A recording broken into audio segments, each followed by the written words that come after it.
Welcome back to the What Happens Next podcast, the podcast dedicated to exploring challenges, issues and opportunities we face when we're thinking about either retirement or what happens next in our lives. And we have got a cracker of a guest for you this week. A lady I've known for a number of years. Actually, I first interviewed her about kindness when I had my podcast on kindness with my daughter Charlotte. If you have a look on Amazon, you will see the Kindness Project book is still available.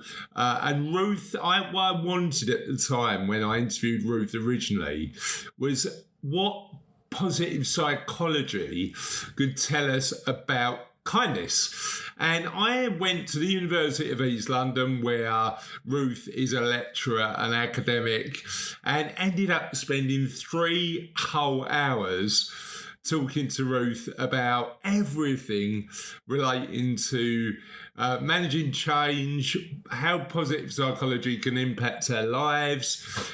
She put me on to the work of Martin Seligman and David Rock and all of these really renowned academics that all have insights into how we live our lives in retirement. So when I started doing the What Happens Next project, I knew that there was only one positive psychologist that I wanted to come on and share her insights. And in our interview, we talk about a number of different subjects. We talk about identity and the way that identity is so intrinsically linked to how we see ourselves, and what happens when actually we leave a job or we sell a business and our identity changes. Ruth shares a model, David Rock scarf model, about how we can manage our identity and look at it in a different way.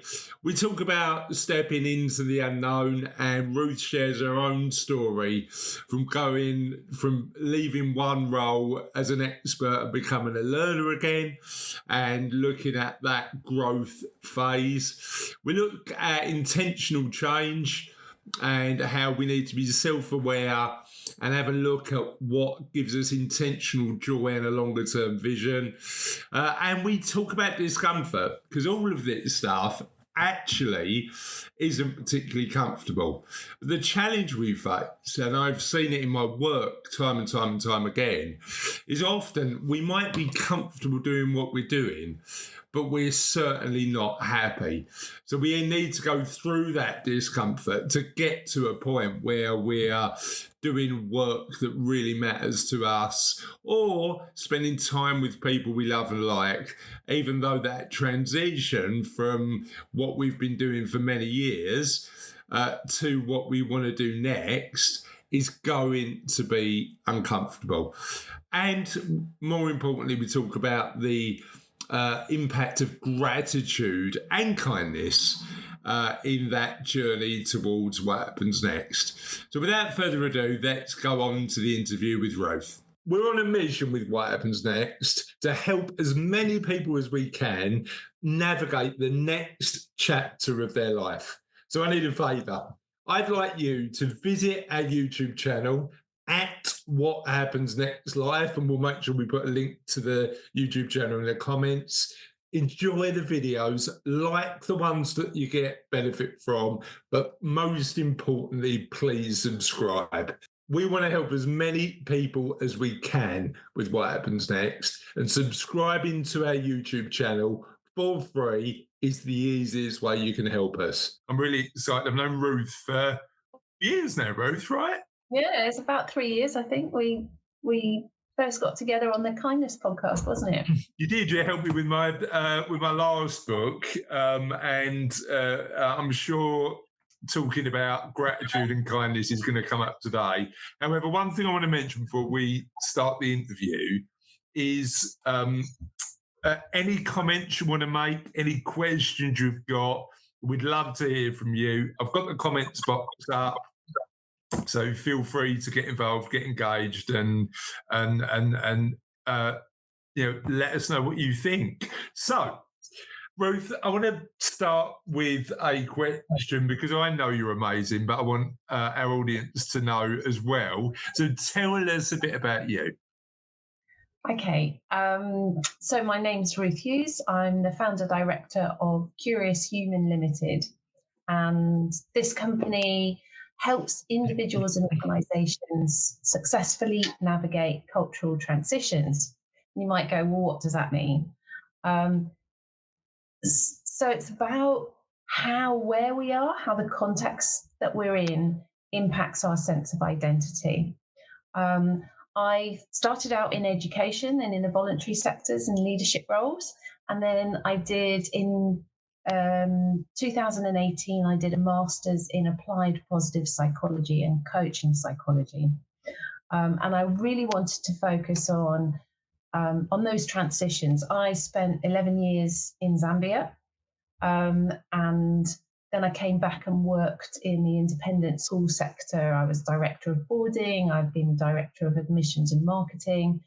And one of the things that really struck me was how little understanding and training there is of the impact of culture shock on people's identity. Yeah. So we have lots of organizations that bring people across, both young people into schools, into universities, but also staff, employees. And it's kind of like, okay, you're in this culture now, get on with it. Whereas our pillars of identity, how we feel about ourselves, our sense of status and certainty and autonomy, relatedness, fairness, I'm just using David Rock's SCARF model, are all impacted by where we are. So I think, helping people really understand themselves, their situation, and what motivates them, what matters to them, what brings them joy, and getting that long view that takes you out of emotion. So that's what I do, is help people. I love that. I love that. And I suppose the big factor there is one of the biggest changes in all of our lives is when we decide that we're going to change who we are and what we do because we're thinking about what's next. Now, you didn't do this at a retirement age. You did this sort of midway. How old were you when you sort of shifted from the education sector to what you're doing now? I was 48, I think, when I went how in. Did you find the change? Do you know what was really interesting was I was super excited about it. There were a lot of factors that went into making that decision. I'm really interested in psychology, how our minds work, how we make up our decisions, the narrative we tell ourselves about who we are. And it was something I really wanted to do. But as a mature student going into master's level education, I found some of it really challenging, learning how to read academic journals. I'd come from an arts background, an English literature background, and so the way that I wrote, embedding quotes, was not what you do when you present scientific material. So part of what we did was a research project, and I found that really challenging. And I remember maybe 3 months in, kind of saying to my husband, I don't know if I can do this. I've left quite a well-paid, quite prestigious job and suddenly I'm not really good at this. Taking the jump, taking the jump. And he turned to me, he said, well, where are you on the culture shock curve? And that was, I was thinking, this is what I've come here to do. But I think when the emotional impact hits you, it can be really hard to see the long view. And that's one of the reasons, as soon as I saw that, you can step out and you go, okay, well, I use a culture shock curve, which is adapted from Gullahorn and Gullahorn's W curve. It's used quite often with people moving abroad. But it isn't just that, you start off something new and you're excited and you're loving it. And then you become aware of what you don't know. So you move from being unconsciously incompetent to being consciously incompetent. I didn't know I'd have to do this. I didn't know that this is what this would feel like. Correct me if I'm wrong, but I'd imagine if you're, and again, this goes back to that identity question, right? Yeah. I'd imagine if you've in your previous life been considered an expert Right, and really good at what you do, that right. transition to being in a state where you're saying, well, actually, I'm not the expert in this position. I'd imagine Yeah, can be quite difficult, right? it's really uncomfortable. It's deeply uncomfortable, and I think part of modern life is we try to reduce discomfort in our life. We don't sit there, and we certainly don't think this is really good for me, this is really healthy for me. But actually, that embracing of discomfort, stepping into it, that's where you grow. That's where you really become aware of who you are. I mean, one of my research participants, he talked about, so I was trying to find out from people who felt they'd successfully culturally transitioned, what made that successful. Um, and he said to me, when you're in the aquarium, you don't know the color of the water. It's only when you step away and you look back, then you can see if it's cloudy, if it's green, if it's Yeah, clear. yeah. Um, and so putting ourselves in those situations where we can't be the self that we were because the context has changed, because how people relate to us has changed, that helps you really tap in, well, what are my values? What are my beliefs? Who really am I? So there's 2 points you raised there that are really interesting because in our world as financial planners, a lot of what we do is help people zoom out and Yeah, say, look, what's happening day to day may not necessarily, it's that old thing, you think, you can achieve a lot more than you think in 10 years and a lot less in a day. So it's right. about helping people make sure that they zoom out. Something I've been thinking about, and I'd be really interested in your perspective on this, because I think this might be pop psychology as opposed to the evidence-based stuff that you do. So I'd be interested in what the science says about this. I've been thinking a lot in my own life about doing the hard stuff. So Right, it's probably easier to eat the chocolate than go to the gym, right?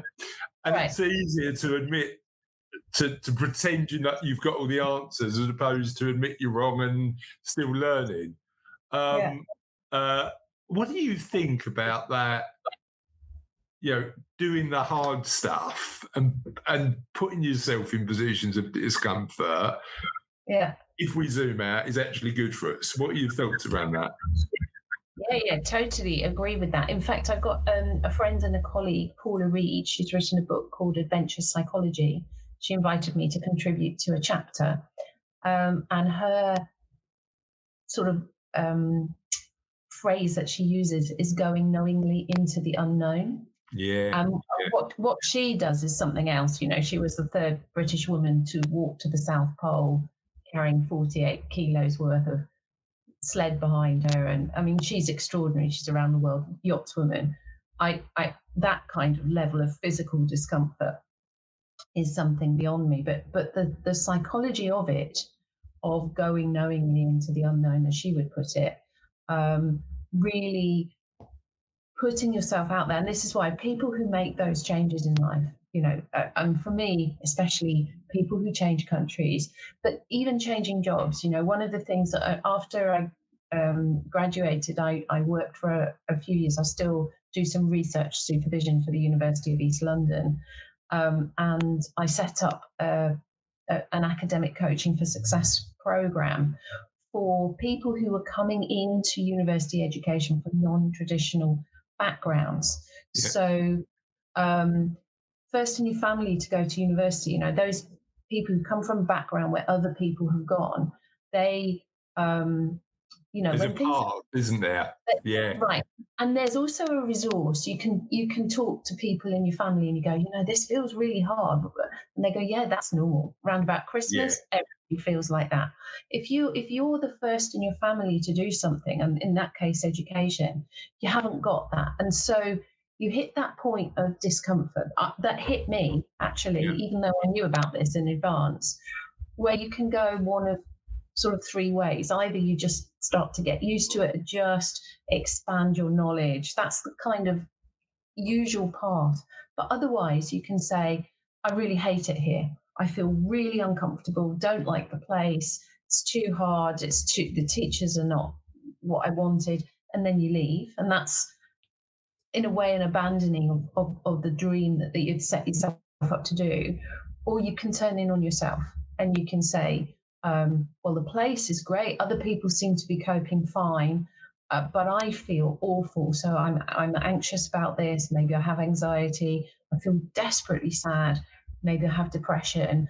There's something wrong with me. And you can get this spiraling of emotions. Whereas if you can see the curve, and if you know that at that point, this emotional response is normal, that can help you contextualize it. And I'm not minimizing depression or anxiety. And I think, there are times when we need professional help with those.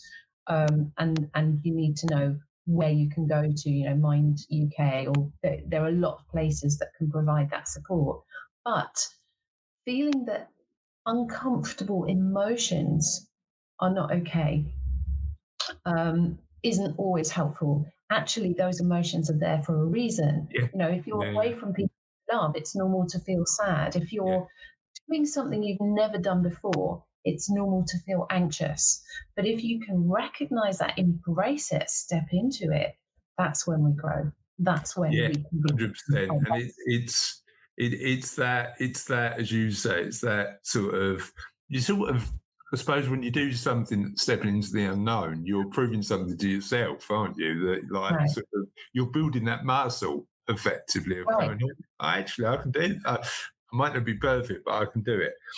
And I suppose the insight there for me is thinking about what's next in our life at a certain age. And a lot of the clients, when they come to us, are typically in their mid-50s, had super successful careers, have built a level of financial security, but they can't see themselves doing what they're doing for much longer. So they know they feel a pressure to make a change, but making that change is scary. What factors should somebody like that consider when they're thinking about making change in their life, but the status quo, it's like warm bath, status quo feels normal, but they know it's like they can't stay on it for too much longer. Otherwise it gets cold. That was the worst analogy ever. I'll get better at that one, but you know what I mean. Yeah, it is. It's that sort of intentional decision making. I mean, I have a program that I run both with companies to help cohorts of employees, new joiners, or people, again, particularly people who've come from different cultures. But it works just as well with individuals. So I coach people as well. And it takes into all of those aspects. So with your permission, I'll sort of talk through that process. So I call it the SMILE program, because hopefully that's what we end up with. But you start off with self and situational awareness. And although we think we know ourselves, it's when you step out of that comfort zone that you find out things about yourselves, that your unexamined assumptions about the world, and also what matters to you, what means to you, really, really is important and meaningful to you. So to do some work on what are my strengths. So not just what am I good at, what am I skillful at, but what brings me energy, what brings me joy. And there's been a lot of research done on strengths. The VIA website offers free strength surveys. But I work with people on working out what brings them energy, what brings them joy. And you can do that in all kinds of ways. Sort of what you think might bring you joy might not be what's underlying, but becoming really clear on yourself and what kind of environments make you feel like your best self, your most confident self. And then meaning and mattering, those things. What is the purpose behind what you do? That can be, again, in itself quite uncomfortable. You get a lot of people starting off going, well, I don't know. But there are sort of tools and techniques and ways of exploring, finding out those things. Can you share one of those tools? Oh yeah, a really simple thing. 3 good things. If I asked you in the last week, Chris, to name me 3 good things in your life, what would you say? 3 things that have been good. That's such a great question. So my daughter's birthday was yesterday, and we ate a caterpillar cake and laughed about absolute nonsense. That was good fun.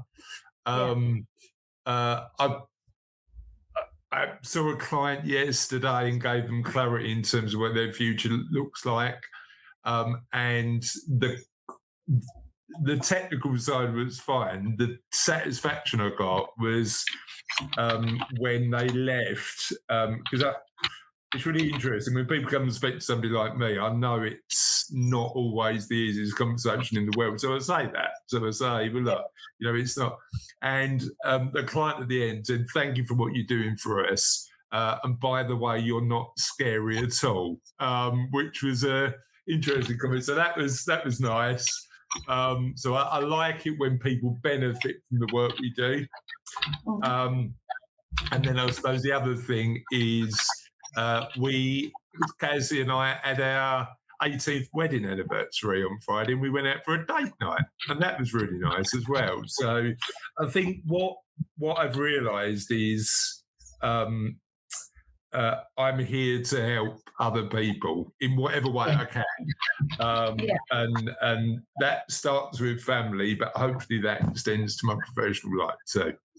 Amazing. So I loved listening to that, because it will tie into the next thing that I was going to talk about, which is intentional joy. But your values shine through what you're talking about. So if you did the VIA strength survey, kindness, I hope so. Would come out. Your values, family is really important to you. That's come out in 2 of the stories that you talk. Making a difference, being of benefit.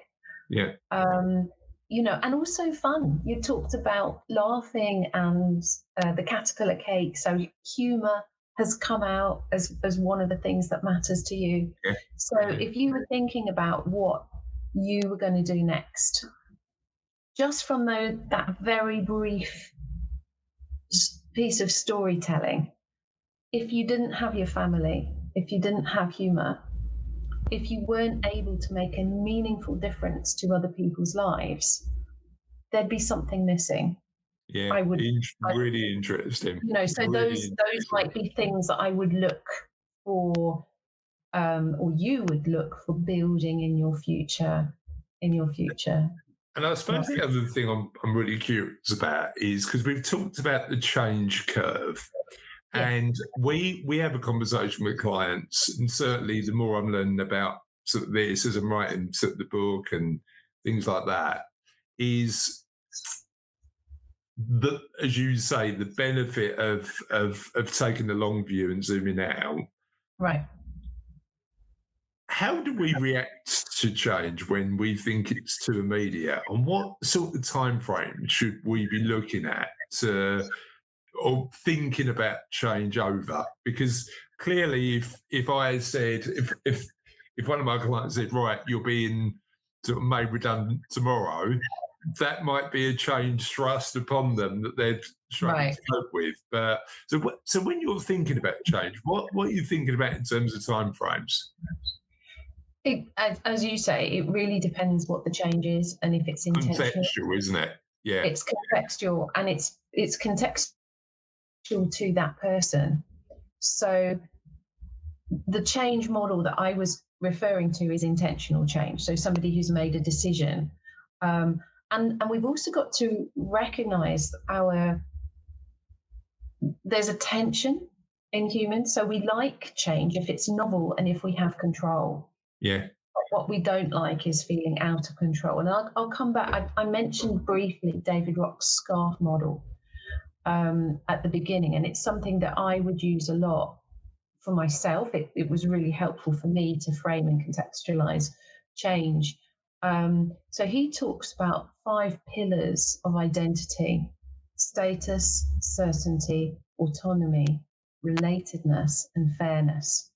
And this is really relevant to what you're saying about change, because when those pillars are adversely impacted, when, we're put in a position where our status or our sense of understanding, certainty, what's happening next, our autonomy or control, how people relate to us, fairness, when they're adversely impacted, the hormones that are released in our brain are stress hormones. So adrenaline, cortisol, for example, that go straight to the limbic system, the back of your brain, and puts you into a threat situation. So, you'll have heard, of course, of fight or flight or freeze, or now submit or fawn, as being stress responses to try to help you regulate.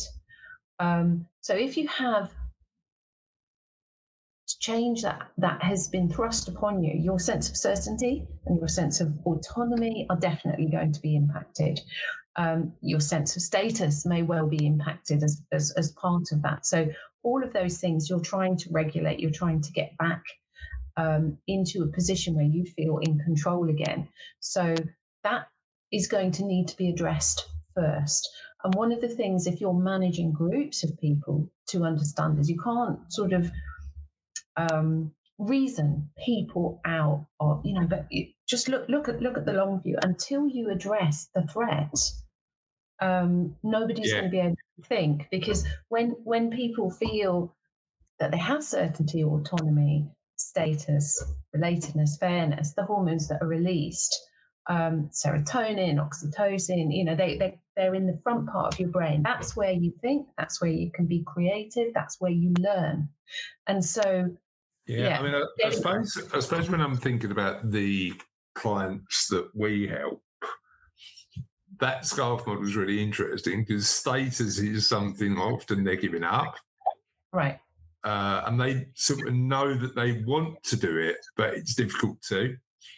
And certainty is the other one, isn't it? Knowing that if you've been doing something for 20, 30, 40 years, and suddenly this map in the future is, so how do we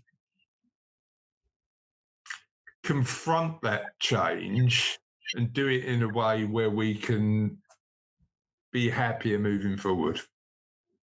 Well, first of all, I think that recognition of what you are leaving, and I think actually celebrating it, so grieving for your past self, but recognizing that we build on it. It isn't gone. And there are a couple of organizational change models, Lewin's model of change, Bridges' model of change, that talk about, so Lewin's, you can really sort of visually see it. You were there, you become this sort of puddle, and then you've got this new self that you're stepping into. You have to unbecome what you were before. And if you're thinking of internationally, there are some models that are used for expats who change. So sort of there's one called ROC, and I can't remember all of it, but it's sort of reconciling if you've got things undone, if you've got apologies to make, for example, but also celebration. So recognizing the people that have done things for you, showing gratitude to them. But that kind of marking of what it is that I'm letting go and doing it intentionally. So taking that autonomy back and recognizing that feeling sad about losing something that you've spent many years building is a normal human emotion.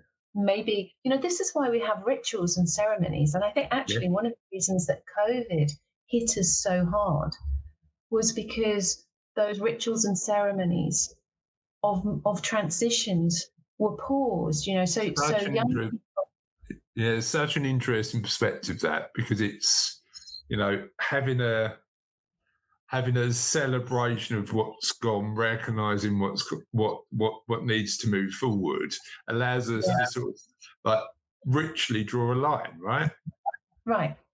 Can we explore a little bit about some of the areas we talk about in the What Happens Next model? So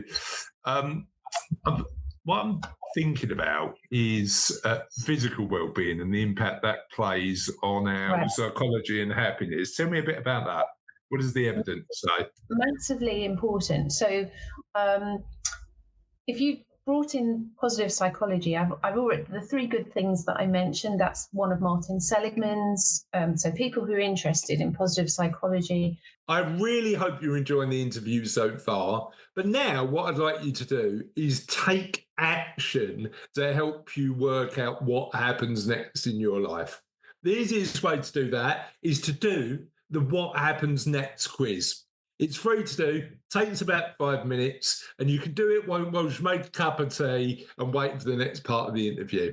You can visit www.whathappensnext.life/quiz. You'll get your results by email immediately. And what the quiz will do is give you an insight into the areas of wellbeing you're doing really well at, but also the areas that you might want to improve.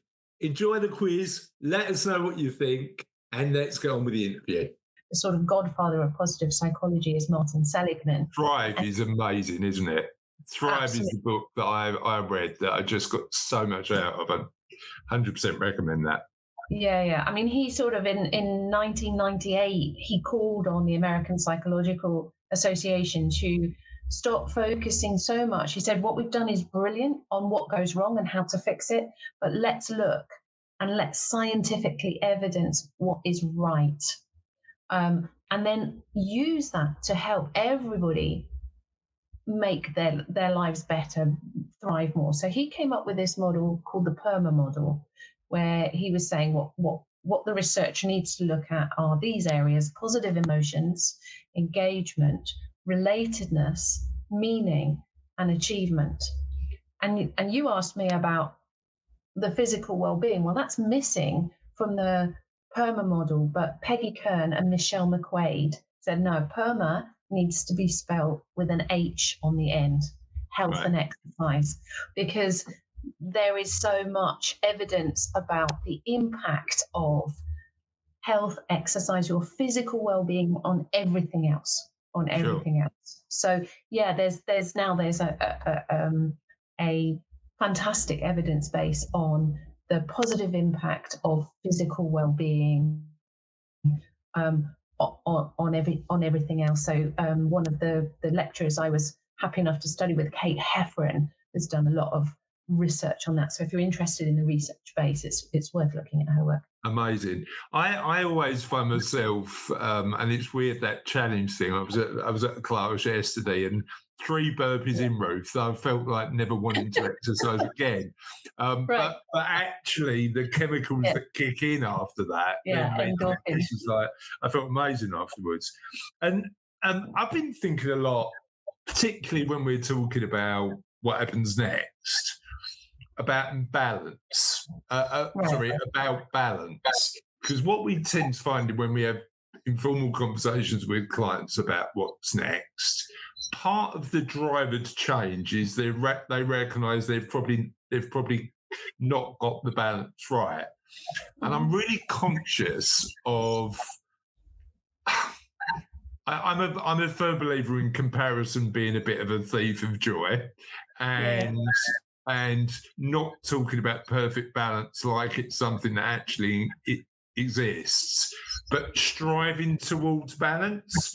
How important do you think balance is? What does the evidence say about balance being important in our lives? Well, you've introduced quite a lot of different concepts there, but I'm going to come back to the individual. What looks and feels like balance for you is going to be pretty different to what looks and feels like balance for me. But what I'd pick up on mostly in what you're saying is judgment, because you and I have talked before about comparison being the thief of joy. You know, if you're looking at what makes you happy and you're sort of saying, oh, well, this person does that and they're better than me, or this person does that and they're worse than me. Those are the things that make us unhappy. It's those kinds of narratives. And I mean, I'm really aware I'm throwing in models all over the place, but ACT, acceptance and commitment, it used to be, well, there is therapy, but there's also training, there's also coaching. So helpful Because when you're looking at your goal, so what is your goal? What do I want? And your goal could be is to be healthier, to be fitter as I go forward into this next stage. If you were saying this, so if you said to me, sort of doing 20 burpees, is doing 20 burpees every morning a good thing or a bad thing? Well, for you, that might be a great thing. For me, the idea fills me with absolute horror. I'd rather, make sure that I'm going for a walk twice a day, or something that would suit me. Yeah. But the burpees themselves are neither good nor bad. In terms of my aim, sort of staying generally healthy, is it helpful or is it unhelpful for me doing this thing? So in getting your balance, I would really think about the small steps that you can take. And, coming back to the SMILE model, we haven't focused much on intentional joy. We've gone straight to long view, but there's also endeavor, because these things don't happen without effort. Yeah. And a goal without a plan is just a wish. Yeah. So what steps do you need to take without, having to do everything all at once? New Year's resolutions fail for a reason. People set unachievable goals, and then the first day that they miss it, they go, "Oh, I'll just give up on that then." Yeah. But actually, if instead you're saying, "Well, what small, incremental, intentional choice can I make today? Can I, and if you don't make it in the morning, maybe you make it in the afternoon, that will move me towards my goal." So if I missed my 20 burpees in the morning because something came up, or I couldn't be bothered, or whatever, you got a phone call, whatever, instead of saying, "Oh, well, I can't do it," say, "Okay, well, what can I do? I've only got 10 minutes at lunchtime. I'm going to walk around the block." Yeah. Yeah. And so I think we get balance in our lives, not from making huge decisions to change everything, but from looking at the small steps that we can take towards the goals that we want, with the support of other people. We haven't talked much about relatedness from the PERMA model, but how we can key in, how we can help others, how others can help us is absolutely key to helping us feel happy and achieve the kind of life we want to live. I absolutely love that. I mean, that progress, not perfection model, and that, that element of saying nothing's ever achieved by a jump. It's always that step in a slow walk in a specific direction, is so important. And you're actually right. I think balance to me and balance to you and balance to members of our audience is going to be fundamentally different. Right. And I think sometimes you recognise when you're balanced. Sometimes you don't. Sometimes you recognise when your balance isn't right. It's that driver to make change is really important. And I suppose the other thing you've touched upon, and what I've read about well-being and happiness is just as you say, the relatedness. No man is an island, no woman is an island. We're all connected.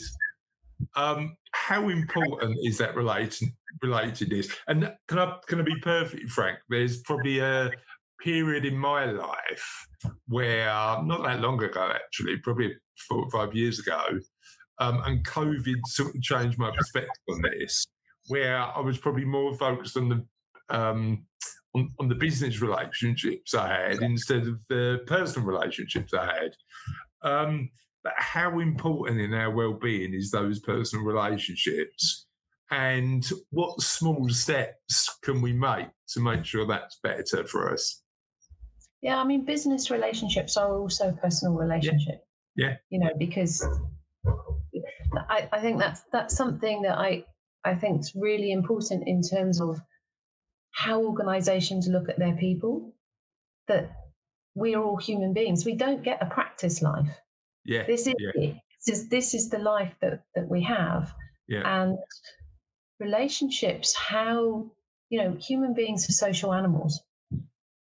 How we see ourselves is intrinsically impacted by how other people see us and treat us, and this is really come up, and how you identify yourself. So whether your identity is personal or social or relational. So if I asked you who you are, and what you say will change. So let me ask you that question. Sorry, I'm dancing around the question, but it will become clear in a minute, I hope. If I said to you, Chris, just tell me a few sentences about who you are, what would you say? I'm a dad. I'm a business owner. I'm somebody who's on a journey at the minute, so my identity's in a bit of a flux, I'd say, because I'm also a learner. So I'm somebody who wants to understand more. So, but that's the interesting thing about this identity stuff. You know, we're talking about what happens next. Yeah. And we're going through a situation in our family where I've got one adult daughter and one who's not little anymore. She was 12 yesterday. And actually that role of being a dad evolves as well, right? Because our kids get to a point where if we've done our jobs right, they probably need us less. So like managing that, if you ask me in 10 years, would those roles be in that order? I don't know. Right. Well, our identity does change over time. You know, the research on personality had previously suggested it was pretty stable. But if you look at the research, the context in which it was taken was pretty stable and over a relatively short amount of time. So if you look at personality traits over 10 years, for somebody who's in a similar work role, not much has changed that's impacted on personality. When you look at COVID, interestingly, overpopulations, we became less agreeable, less open, more neurotic, which those traits are all pretty stable, but the whole context changed. But I'll come back to you. So you're a dad. Let's say if you decided to retire next year, you'd still be a dad. But as you say, the role, what that means might be very different, especially as your young people move on in their lives. And, you know, maybe your identity at some point will change to being a granddad as well, and those things become more important. Your identity as a business owner, if you retire, that's definitely changed. So that's going to leave a gap in your sense of self, you know, unless you, I don't know, if you sold the business, if you passed it on. But that, so if I'm not a business owner anymore, what am I? If you don't think about that, and in terms of identity, that's going to really create some discomfort that will need addressing. So what I was really curious about was the sort of key components in terms of values and strengths and beliefs. At the moment, you addressed in terms of I'm a learner. And that is the most permanent of the three. Yeah. So if you're a learner, when you move into retirement, into transition, you are still going to be a learner. How you learn, and that will remain stable for you. So it is part of the challenge that's looking at those transient values, like a business owner. I'm not always going to be a business owner, but that desire to help might stay, right? Right. Gotcha. Exactly that. So it's looking at what things we identify with that are transient or a bit more permanent. How do we recognise the difference? Well, you key into what the underlying motivation is, and you've just done it just by yourself. But again, so if I said to you, so you're a business owner, what is meaningful about that to you? Yeah. And you said, okay, actually being able to help people. So that value of kindness and helpfulness and that needing to help other people, that's permanent. That's not Yeah. married to the being a business owner. So when you're moving But into you a could argue that autonomy is a value as well, right? You know, right. having the control over your own destiny, despite Yeah. the sometimes painful elements of being a business owner, allow you to Right. do that, right? Right. So it's about looking into and under and through the narrative and exploring, well, what is it about this that matters? What is it that's meaningful? And if the circumstance changes, how can we key into those things in the new circumstances in a way that will continue to manifest that meaningfulness in your life? And let's not forget the endeavor. You know, it can be, with burpees, you had to push through those first 3 really uncomfortable burpees before your endorphins got released. I've still not got used to them, Ruth. I don't think that will happen.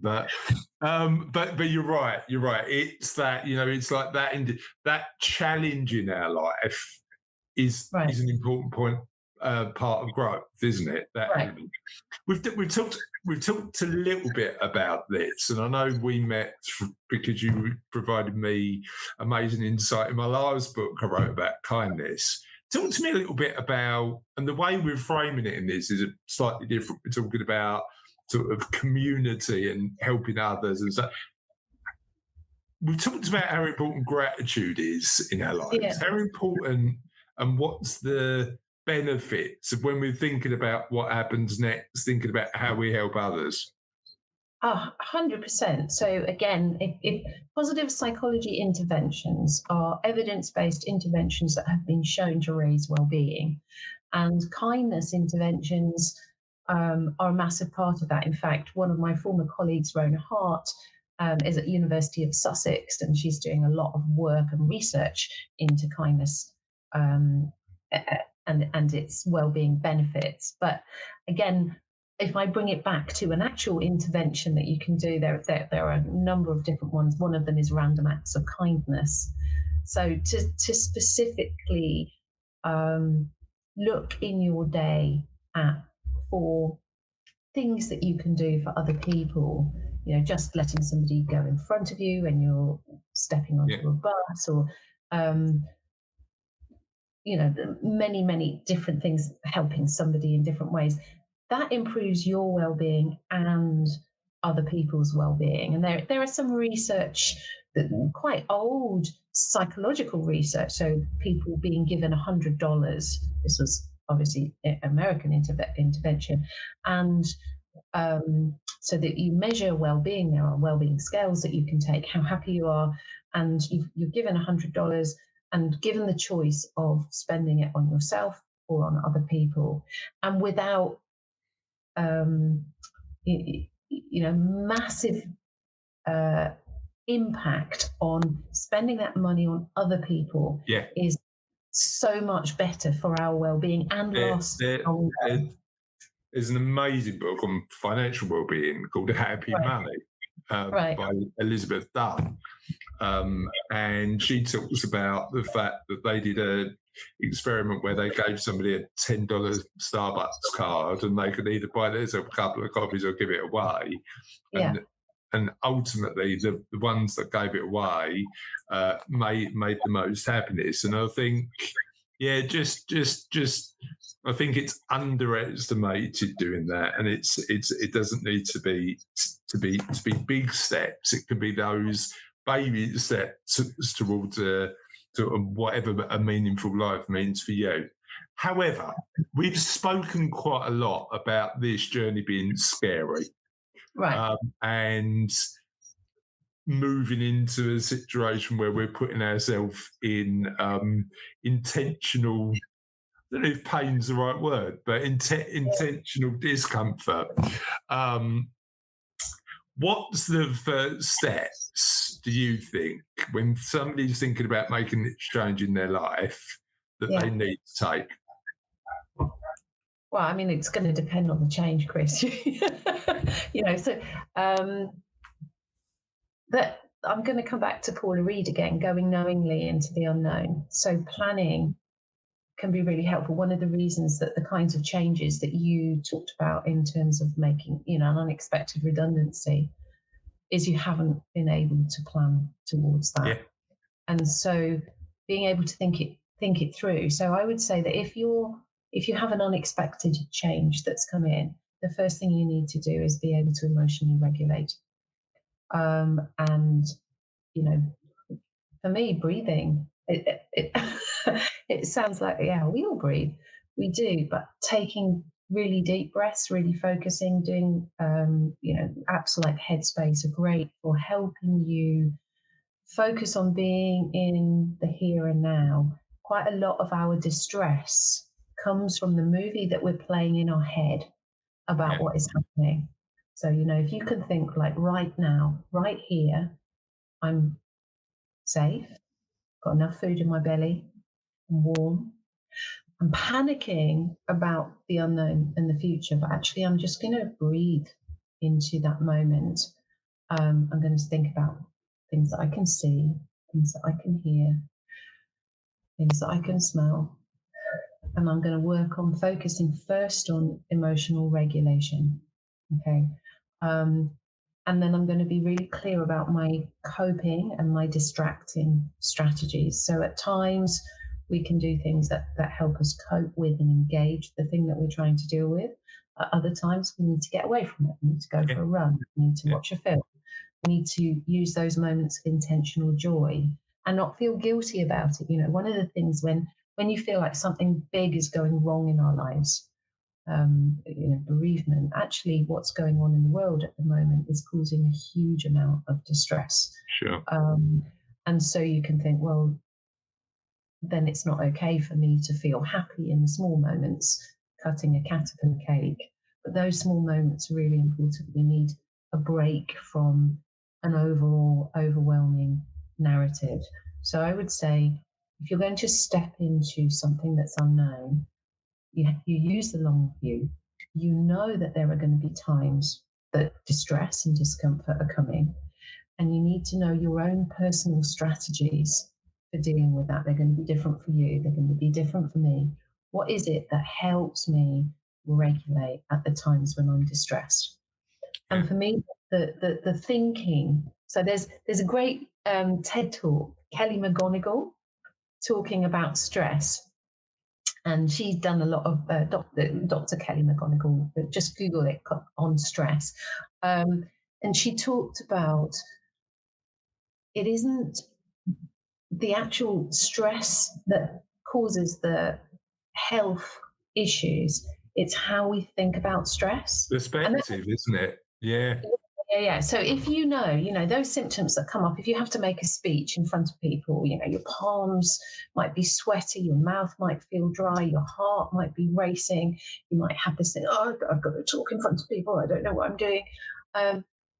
She said, when people had been taught and trained that is actually your body preparing you to succeed, to deal with the threat situation ahead, the negative impact of the stress disappears. The stress doesn't disappear, but the damage in the way that our blood vessels constrict does. And so I try to do that. I deal with quite a few situations where I'm stepping out of my comfort zone. But if I think, these symptoms that are making me feel anxious are actually my body preparing me to succeed, what can I do now that's most helpful? I'm not judging, oh, this is bad, I feel awful. I'm saying, okay, this is myself. This is my body letting me know that this situation needs dealing with. Yeah. What can I do that's most helpful? And I would take that into your planning. So you've got that, and then you're thinking, what matters to me? What do I know about myself? What do I know about the situation? What can I do to prepare? And how am I going to deal with the tough times when they happen? Then you're in a pretty good place to take the next step. What's interesting to me is so that perspective I love, but we've known about this for thousands of years, right? The Buddhists used to talk about it, and the Stoics talk about it, and now we've got a really solid evidence base of, one of the Stoic philosophies I love is that just focus on control. Not easy, but actually a statement that then helps you think about, I can't do anything about the situation, but I can focus on how I react to it. And my body's telling me that I probably need to do something. So yeah, it's great. So first step, and again, breathing techniques, meditation, for some people work. They're all things that are worth doing. But I suppose the interesting thing there, Ruth, is the importance of that intentional step into discomfort and planning early so that you're ready. Whenever it happens, you're in autonomy and control, and that's not always possible. But if it is, we should get ready for it, right? And noticing ourselves. I knew about the culture shock curve before I went back to university, but when we're in that emotional high alert, we can forget all the models because that's not the part of our brain where those things are kept. And talking about other people, it took my husband saying to me, where are you on the culture shock curve? Because other people might notice your reactions, might be able to feed that back to you. And what you said, Stephen Covey, circle of control, circle of concern. When the thoughts go whirling, which bits of this can I do something about? How important is help? How important is getting somebody to support you on that journey? Yeah, your dog. I can hear a dog barking. I think help is really important, and in both ways, both the help that that we can offer others, but being able to ask for help and support ourselves. And I wonder, when you're talking about your clients, if you've been in that position of being the person that other people go to, it can feel really uncomfortable, feeling that you need to go to other people for help, maybe. And again, that might be something that's really worth looking at in yourself. I heard a fantastic talk with Animus and Simon, I think it was Carvaccio, I need to find that surname, but he talked about the celebrated self and the denigrated self as being cultural stereotypes, particularly in Western cultures, that it isn't acceptable in organizational culture to be vulnerable and to not know and to sit with uncertainty. And so the celebrated self is, the person with the answers, the person who other people go to for help, the person who deals with any new situation.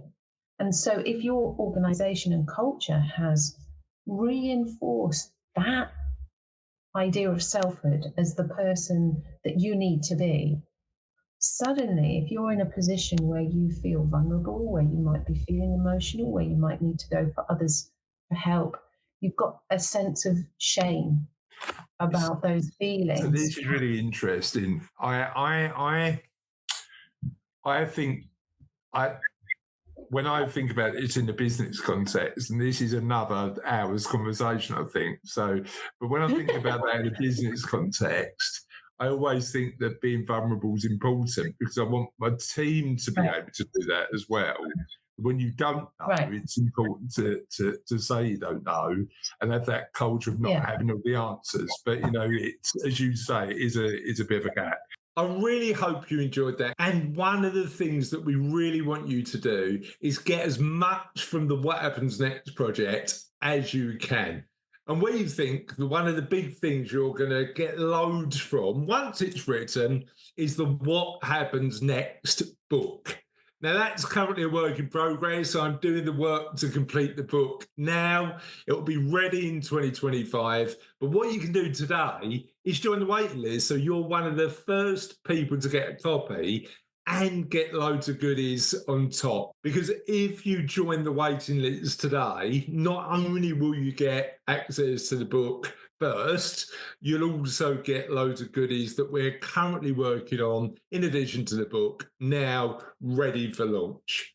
To join the waiting list, simply visit whathappensnext.life/book and you'll be the first to know when the book comes out. So I love that conversation with Ruth. And if you're anything like me, you would have got an amazing amount of insight and tips to help you think about what happens next in your life. We really hope you're enjoying the What Happens Next podcast. And if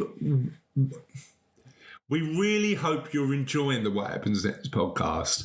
And my wish is to build more high quality content on the podcast for you to benefit from so you can navigate that next stage of your life as smoothly as possible.